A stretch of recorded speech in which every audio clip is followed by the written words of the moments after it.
Hello everyone, আশা করছি সকলে অনেকটা ভালো আছো। দিনটা ছিল 15ই ফেব্রুয়ারি। হ্যাঁ, অনেক দিন পরে ব্লগটা চালাম বিকজ আমার ফেস থেকে বুঝতেই পারছো আমার নাকে একটা ছোট্ট অ্যাক্সিডেন্ট হয়েছিল, সেটার গল্প আমি তোমাদের পরেই দেবো। সেই জন্য মুখে মাস্ক পরে যথারীতি চলে এসেছি ক্লায়েন্টের বাড়িতে। আর আজকের প্রথম কাজ ছিল আমার ভাত কাপড়ের মেকআপ। বাড়ি থেকে খুব একটা দূরে ছিল না, খুব কাছেই ছিল। তো আমি আর বনু চলে এসেছি এখানে কাজ করতে। তো দেখো আজকের আমার মিষ্টি ক্লায়েন্টটিকে এত মিষ্টি দেখতে না, ছিল ডাস্কিটন কিন্তু ভীষণ মিষ্টি দেখতে, জানো তো।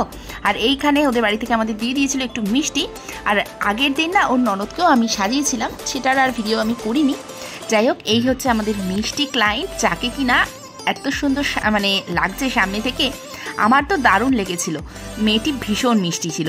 যাই হোক, এখানে মিষ্টি খাচ্ছিলাম আর খাওয়া দাওয়া করে চলে এসেছিলাম ওপরে। যথারীতি জোর জবরদস্তি করেছিল বলে আজকে আমাদের আসতে হয়েছে। আর দেখো দুপুরের লাঞ্চটা আমরা সেরে নিয়েছিলাম। তো অনেক রিকোয়েস্ট করেছিল খেতে বলার জন্য, কি করে আর না বলি বলো। তারপরে চলে এসেছিলাম আমরা সেকেন্ড লোকেশনে। এটাও খুব কাছেই ছিল, খুব একটা দূরে ছিল না। আর এটা হচ্ছে আমার রিসেপশন ব্রাইড। আর দেখো এখানে কিন্তু আমি যথারীতি সাজানো অলমোস্ট শুরু করে দিয়েছি, এখানে মোটামুটি হয়েই গিয়েছে। আর আজকের কিন্তু ক্লায়েন্টের বুকিং ছিল ফুল ওয়াটারপ্রুফ মেকআপ। কেমন লাগছে আমার ক্লায়েন্টকে তোমরা ফুল মেকআপটা দেখে একটু জানিও তো। এই হচ্ছে ওর ফুল মেকওভার। আর আজকে ও যেমনটা চেয়েছে ঠিক তেমনটাই করেছি। আর ও শুধু জাস্ট বলেছিল যে একটু যাতে ওর ফেসে মানায় যেটা সেটাই করে দিতে, আর আমিও সেটাই করার চেষ্টা করেছি। আর আমি না যে কোনো বাড়িতে যাই না কেন, রিসেপশনের দিন আমি এই বিছানার ছবিটা আমি তুলবই, কেন জানি না, আমার ভীষণ ভালো লাগে। আর আজকে হেয়ার স্টাইলটা ওর এরকম করেছি, যেহেতু ওর ভীষণ মানে ছোট্ট হেয়ার ছিল। আর এই যে দিদি, এটা হচ্ছে ব্রাইডের ননদ।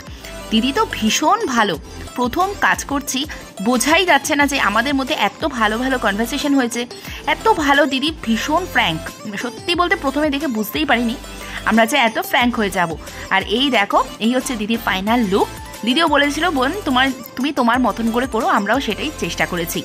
আর একদম শেষে ফাইনাল হচ্ছে গ্রুম, যে কিনা আমাকে এই সমস্ত মেকআপটার বুক করেছিল, গ্রুম।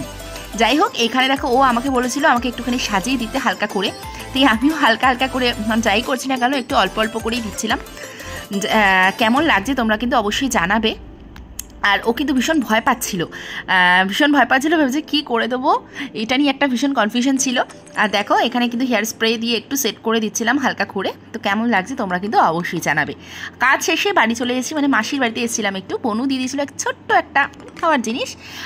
দেন একটুখানি কফি খেয়ে আড্ডা মেরে সারাদিনের কাজকর্ম নিয়ে একটু কথাবার্তা বলে এবার চলে যেতে হবে বাড়িতে। আর প্রত্যেকদিন বাড়ি যাওয়ার পথে পরের এই ভালোবাসাটা মাস্ট চাই।